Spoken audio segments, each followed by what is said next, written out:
اگر کوئی آپ سے یہ کہے کہ آسودہ شہر کی آرام دہ زندگی کو چھوڑ کر میلوں دور ایک ایسے صحرا میں جا کر گزر بسر کیجئے جہاں دور دور تک پینے کا صاف پانی بھی میسر نہ ہو، جہاں کے رہنے والوں کے چہرے مانوس نہ ہو، جہاں تہذیب و تمدن کا کوئی گزر نہ ہو، جہاں کوئی کوچہ اور بازار بھی نہ ہو، جہاں کی آبادی کا بڑا حصہ خشک اونچے پہاڑوں پر آباد آدی واسیوں پر مشتمل ہو، اور جہاں تھوڑے بہت آباد مسلمان خود لفظ مسلمان کا مطلب ہی نہ سمجھتے ہوں، تو آپ وہاں آخر کس خواہش کے تحت جا کر بسنا چاہیں گے؟ آخر ایسی بے کیف بلکہ بدمزہ زندگی کو کوئی کیوں اپنائے گا؟ لیکن آج میں آپ کو ایک ایسی عظیم شخصیت کے بارے میں بتاؤں گا جس نے سالوں پہلے آرام دہ زندگی کو چھوڑ کر اس بے کیف زندگی کو اختیار کر لیا تھا، لیکن اس بے سر و سامانی کے عالم میں بھی اس نے جو علمی، تعلیمی، سماجی اور فلاحی کارنامہ انجام دے دیا ہے اس کی کوئی مثال دیکھنے کو نہیں ملتی۔ کون جانتا تھا کہ 1 جون سن 1950 کو ہندوستان کے صوبہ گجرات کے ضلع سورت کے نامعلوم قصبہ وستان میں پیدا ہونے والے اس فرزند کو پورے عالم اسلام میں کس چمک کے ساتھ طلوع ہو کر چمکنا ہے کہ ان کے مقابلے میں سب کی چمک مان پڑ جائے گی۔ محمد اسماعیل صاحب رحمۃ اللہ علیہ کے گھر میں ان کے بیٹے مولانا غلام محمد وستانوی کی شکل میں ایک ایسا گوہر نایاب پیدا ہوا کہ جن کی چمک سے پورے ہندوستان کی دینی مدارس کی محفلیں بارونق ہیں۔ اگر ان کی خدمات کو مد نظر رکھا جائے تو موجودہ دور میں ان کی ٹکر کی کوئی دوسری شخصیت پورے ہندوستان میں تو کیا پوری دنیا میں بھی دیکھنے کو نہیں ملتی۔ مولانا غلام محمد وستانوی نے قرآن کریم اپنے وطن کوساری ہی کے مدرسہ قوت الاسلام میں رہ کر پڑھا۔ اس کے بعد اپنے ننیحال سورت اور مدرسہ شمس العلوم بڑودہ میں بھی ابتدائی کتابیں مختلف اساتذہ کرام سے پڑھیں۔ اس کے بعد گجرات کے مشہور و معروف مدرسہ فلاح دارین ترکیسر میں داخل ہوئے اور مسلسل 8 سال رہ کر سند فراغت حاصل کی۔ ان کے اساتذہ میں حضرت مولانا عبداللہ کاپودروی رحمۃ اللہ علیہ جیسے نامور استاد شامل ہیں۔ فلاح دارین سے فراغت کے بعد مزید علمی پیاس بجھانے کے لیے مظاہر العلوم سہارنپور چلے گئے۔ وہاں شیخ الحدیث حضرت مولانا محمد یونس صاحب جونپوری رحمۃ اللہ علیہ سے صحیح البخاری اور دوسرے اساتذہ سے دور حدیث شریف کی کتابیں پڑھ کر سن 1973 میں فراغت حاصل کی۔ فراغت کے بعد دارالعلوم کنتھاریا بھروچ چلے گئے اور وہاں فارسی سے لے کر متوسطات تک کی مختلف علوم و فنون کی کتابیں پڑھائیں۔ جب آپ دارالعلوم کنتھاریا میں بحیثیت استاذ تھے، اسی زمانے میں جامعہ اسلامیہ اشاعت العلوم عکل کوہ کی بنیاد ڈالی، جس کی ابتدا مکرانی پھلی سے کی گئی۔ ابتدا میں ان کا قیام کنتھاریا ہی میں رہا۔ اس دوران مولانا یعقوب خان پوری رحمۃ اللہ علیہ اور ان کے بڑے بھائی حافظ اسحاق صاحب رحمۃ اللہ علیہ نظامت سنبھالتے رہے، لیکن جب انہوں نے دیکھا کہ یہاں رہتے ہوئے مکمل نظم و ضبط دشوار ہوگا تو پھر استعفیٰ دے کر مستقل عکل کوہ تشریف لے آئے، جب سے اب تک رئیس الجامعہ کے عہدے پر فائز ہیں۔ اس ادارے کی ابتدا 1 استاد اور 6 بچوں سے ہوئی تھی۔ آج اس ادارے کے احاطے میں 16,000 طلبہ دینی اور عصری علوم حاصل کر رہے ہیں۔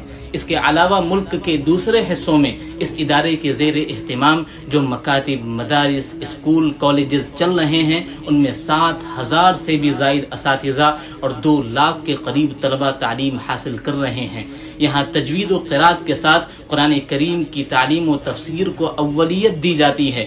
باقاعدہ ایک بہت بڑی عمارت میں دارالقرآن قائم ہے۔ اس کا نظام بھی دیکھنے سے تعلق رکھتا ہے۔ نوٹس بورڈ پر ہر دن کی تازہ معلومات درج ہوتی ہے کہ آج کتنے بچے درسگاہ میں حاضر ہیں، کتنے غیر حاضر چھٹی پر یا بیمار ہیں، کتنے اساتذہ حاضر ہیں، غائب یا بیمار یا رخصت پر ہیں۔ ایک چوکور منزلہ عمارت ناظرہ اور ابتدائی درجات کے لیے ہے، جہاں تقریباً 3,000 بچے پڑھتے ہیں۔ اس ادارے میں جو مختلف تعلیم و تربیتی پروگرام چلتے ہیں ان کی تفصیل تو بہت زیادہ ہے، لیکن اس میں ایک شعبہ علامہ بالقلم قابل ذکر ہے۔ اس شعبے میں قرآن کریم پڑھنے والے ہر بچے کو لازمی طور پر عربی خطاطی اور ابتدائی قاعدے کے ساتھ ساتھ قرآن پاک تحریر کرنے کا فن سکھایا جاتا ہے۔ یہاں دارالحدیث کی ایک خوبصورت عمارت بھی ہے جہاں 500 کے قریب طلبہ بیٹھ کر حدیث کی کتابوں کا درس حاصل کرتے ہیں۔ آپ کو جان کر یہ حیرانی ہوگی کہ جامعہ کے وہ طلباء جو عالمیت، فضیلت اور افتاء کا کورس کرتے ہیں وہ سرکاری ادارہ NIOS کے ذریعے 12ویں کا امتحان بھی پاس کر لیتے ہیں۔ اب اگر وہ چاہیں تو جامعہ کے مختلف کالجوں سے حسب منشا پاس آنرز، ٹیکنیکل، میڈیکل اور طب یونانی کے کورسز بھی کر سکتے ہیں۔ حضرت مولانا غلام محمد وستانوی نے جامعہ میں حفظ اور ناظرہ سے لے کر عالمیت، فضیلت اور افتاء تک کے مختلف اداروں کے علاوہ رہائشی پرائمری، ہائی اسکول، BEd اور DEd کالج، ITI، پالی ٹیکنک کالج، فارمیسی کالج، یونانی college, law college, medical college اور انجینئرنگ کالج بھی قائم کیا ہے۔ عقل کنواں کے علاوہ دوسری جگہوں پر بھی درجنوں کالجز قائم ہیں۔ لڑکیوں اور لڑکوں کے الگ الگ ہاسٹل ہیں۔ 300 بیڈ پر مشتمل ایک ہاسپٹل بھی قائم ہے جس میں مفت علاج ہوتا ہے۔ یہاں کالج میں پڑھنے والوں کو بنیادی دینی تعلیم اور مدرسے کے طلباء کو بنیادی انگریزی تعلیم حاصل کرنا ضروری ہے۔ یہاں پڑھانے والے اساتذہ اور ان کے اہل خانہ کے لیے جامعہ کے احاطے کے اندر ہی 550 سے بھی زیادہ کوارٹرز تعمیر کیے گئے ہیں۔ یہاں پڑھانے والے تمام اساتذہ اپنے اہل خانہ کے ساتھ یہیں مقیم رہتے ہیں۔ جامعہ کی طرف سے مختلف زبانوں میں مدرسے کے ترجمان اور دیگر دینی و اخلاقی رسائل و جرائد کی اشاعت بھی کی جاتی ہے۔ ان کی سرکولیشن بھی ہزاروں میں ہے۔ جامعہ کے تحت مختلف سینٹر قائم کر کے خواتین کو سلائی، کڑھائی اور دوسرے کام سکھائے جاتے ہیں۔ انہیں سلائی مشینیں بھی مفت دی جاتی ہیں۔ غریبوں کی ہمہ جہت مدد کے دوسرے بھی مختلف پروگرام جاری ہیں۔ جامعہ سوشل میڈیا کے مختلف پلیٹ فارم پر بھی سرگرم رہتا ہے۔ جامعہ میں مفتیان کرام اور مجتہدین پر مشتمل باقاعدہ ایک شعبہ قائم کیا گیا ہے جہاں مسلمانوں کو نئے حالات میں پیش آنے والے مسائل کے قرآن و حدیث کی روشنی میں تحقیقی شرعی حل تجویز کیے جاتے ہیں اور ان تفصیلات کو مختلف زبانوں میں کتابی شکل میں شائع کیا جاتا ہے۔ ایسے مسائل پر تحقیقی کام ہوا ہے کہ جو لوگوں کو ہر روز اور ہر میدان میں پیش آتے ہیں اور جن کا بظاہر کوئی شرعی حل موجود نہیں ہے، یا ان مسائل میں مبتلا لوگوں نے ابھی تک مفتیان کرام کی رائے معلوم نہیں کی ہے۔ اب تک ایسے سینکڑوں مسائل اور ان کے شرعی حل پر مشتمل کتابوں کے درجنوں نسخے شائع کیے جا چکے ہیں۔ صوبہ مہاراشٹر کے ضلع جالنا میں قائم شدہ جامعہ کا میڈیکل کالج آس پاس کی 5 ریاستوں میں منظور شدہ واحد اقلیتی کالج ہے۔ یہاں MBBS میں داخلے کے لیے بہت معمولی فیس پر 85% طلباء کا انتخاب خود حکومت کرتی ہے۔ صرف 15% داخلوں کا اختیار جامعہ کے پاس ہے۔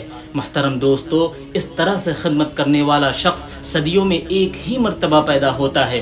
دعا ہے کہ اللہ تعالی حضرت مولانا غلام محمد وستانوی کا سایہ امت مسلمہ پر تا دیر قائم رکھے، حضرت کو صحت کے ساتھ لمبی زندگی عطا فرمائے اور ان کے صاحبزادگان کو ان کے نقش قدم پر چلائے اور قدم قدم پر ان کی غائبانہ مدد فرمائے۔ ہماری مشکل یہ ہے کہ ہم خود کام نہیں کرتے اور جو لوگ کام کرتے ہیں دور سے بیٹھ کر ان کی نیتوں پر سوال کھڑے کرتے ہیں۔ ادارے قائم کرنا اور پھر ان کو چلانا آسان نہیں ہے۔ ہمیں ملک بھر میں پھیلے ہوئے چھوٹے بڑے مدارس کا شکر گزار ہونا چاہیے۔ یہ نہ ہوتے تو آج کوئی نماز جنازہ بھی پڑھانے والا نہ ملتا۔ ان مدارس کی وجہ سے بر صغیر کے گھروں میں اسلام زندہ ہے۔ کورونا جیسے عالمی حالات نے ان مدارس کی کمر توڑ کر رکھ دی ہے۔ اپنے ارد گرد کے مدارس مکاتب کی خبر لیجئے اور حسب استطاعت ان کی مدد کیجئے کہ اس وقت دین کی یہی سب سے بڑی خدمت ہوگی۔ والسلام علیکم ورحمۃ اللہ وبرکاتہ۔